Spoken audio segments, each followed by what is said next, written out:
রাধে রাধে। আশা করি গোপুসোনার দয়ায় সবাই খুব ভালো আছো। আজ হলো শ্রাবণ মাসের প্রথম সোমবার, তাই সকালবেলায় বাবা ভোলেনাথের পুজো করেছিলাম। আমার সাধ্যমতো সমস্ত জোগাড় তৈরি করে নিয়ে বাবার পুজোয় বসেছি। দুধ, গঙ্গাজল, ঘি, মধু, শর্করা, বিভূতিভস্য, পঞ্চামৃত, আর তার সঙ্গে রেখেছিলাম চন্দনে মাখানো একটি বেলপাতা এবং কিছু ফুল। এবার একে একে সেই জিনিসগুলো প্রথমে গৌরীপটে এবং তারপরে বাবার মস্তকে অর্পণ করেছি। মন্ত্র তো আমাদের সকলেরই জানা, সেইভাবেই বাবা ভোলেনাথ এবং নন্দী মহারাজকে স্নান করিয়ে নিয়েছি প্রথমেই। তোমরা আমাকে জানিও কে কে আজকে তোমরা শ্রাবণ মাসের প্রথম সোমবার পালন করেছো।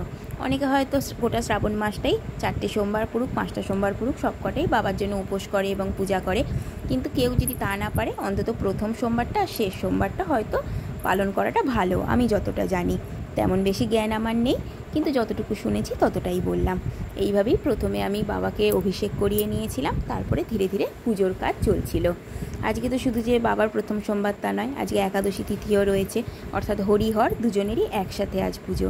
যারা একাদশী পালন করো তারা নিশ্চয়ই খুব সুন্দরভাবে একাদশী পালন করেছো, আর যারা বাবার জন্য উপোস রেখেছো, বাবার পুজো করেছো, তারাও নিশ্চয়ই খুব আনন্দের সঙ্গে বাবার উৎসব পালন করেছো, এই আশাই রাখি।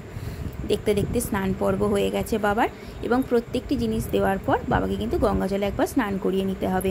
তারপরে আবার দ্বিতীয় উপকরণ অর্পণ করতে হয়। যেহেতু আমি একাই পুরোটা করেছি ভিডিও, তাই পুরোটা তোমাদের হয়তো দেখাতে পারিনি। কিছু কিছু ক্লিপিং যা পেরেছি সেটাই তোমাদের জন্য নিয়ে এলাম।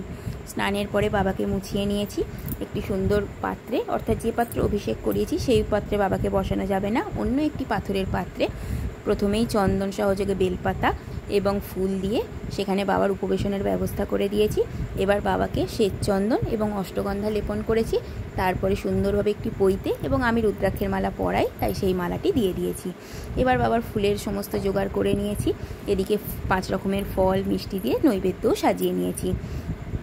একটি বেল অর্পণ করা হয়েছে বাবাকে, আর এখানে পুজো প্রায় হয়ে গেছে তখন, কেননা পুজোর মধ্যেখানে কোনো ক্লিপিং আমি নিতে পারিনি, একা হাতে করা সম্ভব হয়নি। তাই বাবাকে তোমরা নিজেদের ইচ্ছা মতো 11টা, 21টা, 51টা বা 108টা নিজের মনস্কামনা পূরণের জন্য বেলপাতা অর্পণ করতে পারো।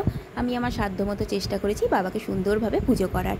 পুজো শেষ করার পরে প্রথমে ঘিয়ের প্রদীপ, তারপরে কর্পূর, আর তারপরে ধূপ দিয়ে বাবাকে আরতি করে নিয়েছি। শুধু ভোলেনাথ নয়, তার সঙ্গে দেবী পার্বতী, গণপতি গণেশ এবং নন্দী মহারাজেরও পুজো করেছিলাম। নিজের মন মতো যা মনে চেয়েছে সেইভাবেই পুজো করেছি। নিয়মবিধি কিছুই হয়তো আমার জানা নেই, তবু যতটুকু নিজের মনে পেরেছি শান্তিভাবে বাবার পুজো করার চেষ্টা করেছি। তোমরাও আর একবার ভোলেনাথকে দর্শন করে নাও, এবং ভোলেনাথের কৃপায় তোমরা সবাই ভালো থাকো, আনন্দে থাকো, সুস্থ থাকো, এই কামনাই করি। এবং তোমরাও কারা কারা সোমবারের এই ব্রত পালন করেছো আমাকে জানিও, এবং এরপরে দর্শন করে নাও আমার গোপুসোনাকেও একবার। খুব তাড়াতাড়ি আবার দেখা হবে। রাধে রাধে।